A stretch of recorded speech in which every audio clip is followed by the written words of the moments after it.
Later, negative reactions charge the one who brought undesirable things to us with negative electromagnetism. For example, family children often make mistakes. If parents overreact to their children's mistakes, such as with resentment, grief, anger, or sadness, then the mistakes will likely repeat, charging the child with more negative electromagnetism, making the child's life worse.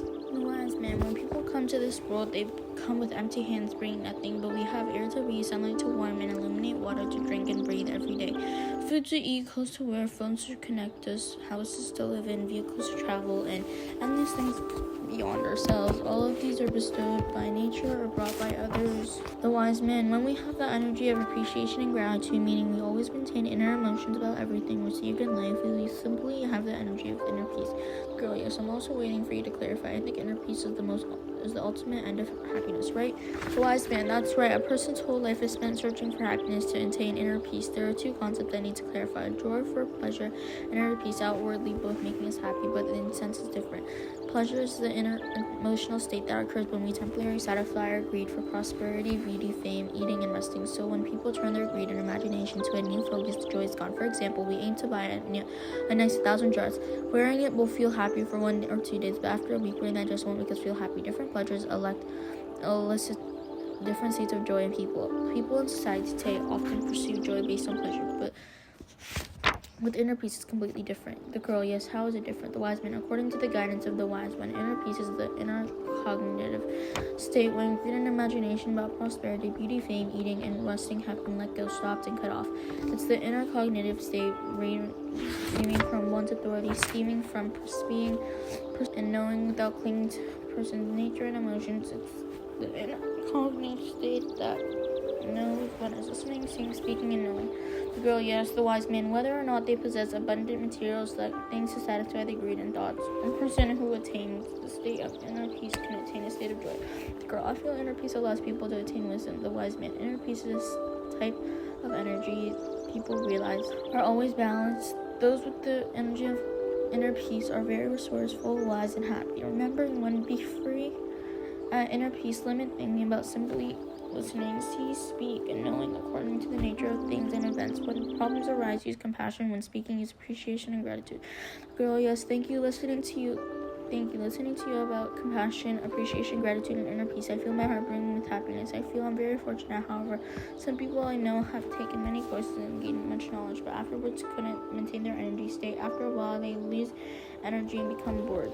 The wise man, do you know why? The girl, I feel perhaps because they haven't mastered themselves yet. The wise man, precisely, they haven't gone to the root of all their issues.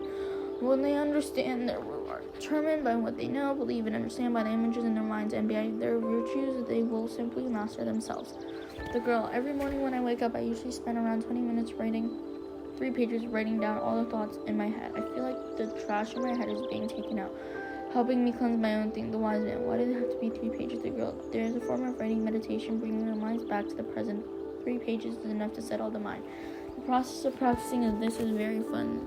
The wise man, what's fun about it? The girl, in the early days when I first started writing down my thoughts, they were very scattered, maybe very silly, incoherent, thinking about this, then thinking about that, like a child being dragged back from playing here, then running off to play there. When those thoughts are written down, they resist some week. Writing made me irritated and uncomfortable. I wanted to yell at everyone. Some weeks I didn't want to write. Some weeks I was bored. Some weeks I was very happy. Basically, my mood was all over the place. But around week 9, my thinking became very coherent and wise. Any issue I was struggling with, just putting pen to paper brought immediate solutions. The wise man. Nice. The girl. Yes, this exercise came from Julia Cameron's book, The Artist's Way. It's an extremely simple yet very effective tool used by millions of people worldwide, many of whom are very successful. Every morning when I wake up, 20 minutes writing down all my thoughts. I write down whatever crosses my mind. If I have no thoughts, I write down no thoughts. Hungry stomach, I write down hungry stomach. Importantly, you must write a minimum of 3 full pages. This is breakfast for the brain. It's how I communicate with myself. The wise man. After writing, can I be letting go of the girl?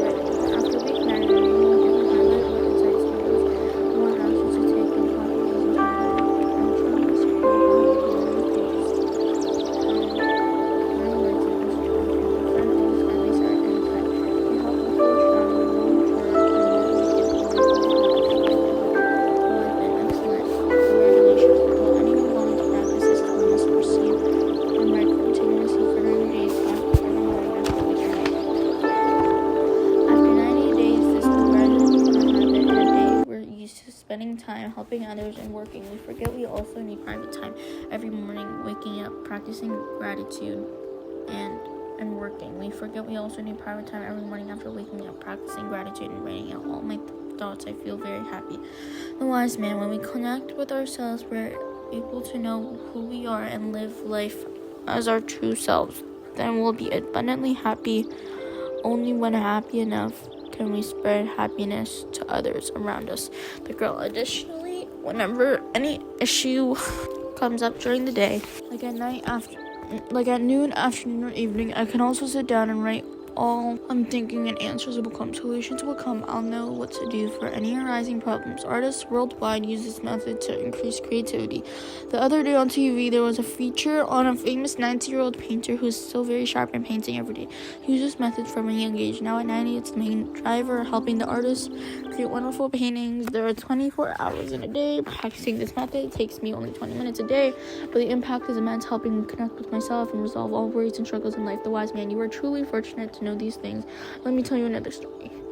Once upon a time, there was a very wealthy man who had 4 wives. On his deathbed, he called the 4 wives to him.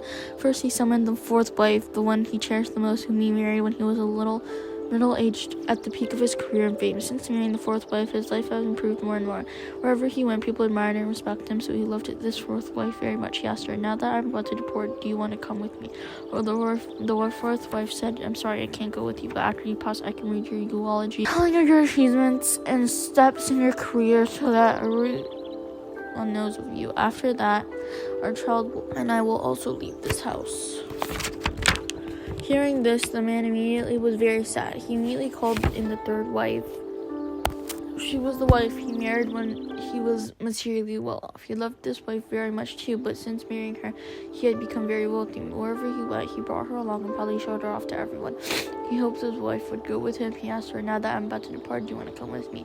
Without hesitation, the 3rd wife said, "I'm sorry, I can't go with you, but I can hold a grand solemn funeral for you and generously treat everyone. And after you pass, I will remarry someone else." Hearing this, the man was very hurt because these were the 2 wives he loved most. He had devoted all of his love to these 2, yet neither would go with him. He called in the 2nd wife, the one he married when he was still poor, who went through many hardships with him, always supporting him and helping him to attain what he had at the end of his life. He asked her, "About to leave, do you want to come with me?" The 2nd wife answered, "I cherish you greatly, but I can't go with you. I can only arrange your funeral and see you off." Hearing this, the man was truly very sad. He turned his attention to the 1st wife, the one he married when he was still poor, who had witnessed alongside him every up and down in his life. He glanced at her, and before he could ask, the wife already answered, "Yes, I will always go anywhere with you, whether this life or the next." Upon the 1st wife's reply, the man felt extremely remorseful and said, "I'm sorry, I should have cared for you and loved you more when I was alive." The 4th wife represents fame, the 3rd wife is money, the 2nd wife is family, and the 1st wife is our total karma and merit. We cannot bring along fame, wealth, and loved ones. We can only bring our total karma and merits. Total karma follows us from lifetime to lifetime, stored in the subconscious. Building good appreciation and gratitude for everyone who comes into our lives will help us sow good karmic seeds when we help much merit it. It helps us bring sweet fruits to the next life experience. Our learning helps us mature more, carrying precious knowledge passed down through generations. The girl, you're right. In life, we busily chase after wealth and fame, but when we're God, we can't bring those along either. We can only bring the karmic connections, merits, and knowledge we attain.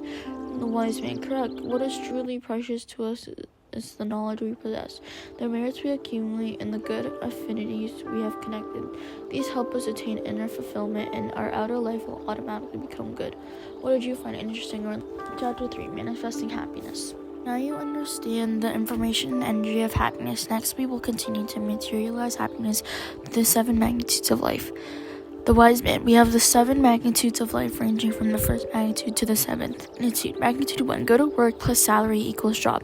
In this sense, going to work means clinging to a tool to create value and being paid a salary by others. This magnitude of life is common in society. Magnitude 2, job plus self-employed equals business. In this magnitude, we work as a boss, acting autonomously and taking the highest responsibility for our work. Magnitude 3, business plus profit equals career. In this magnitude, we have financial security in life because we have enough money. Magnitude 4, career plus maturity equals success. Pursuing success does not guarantee success.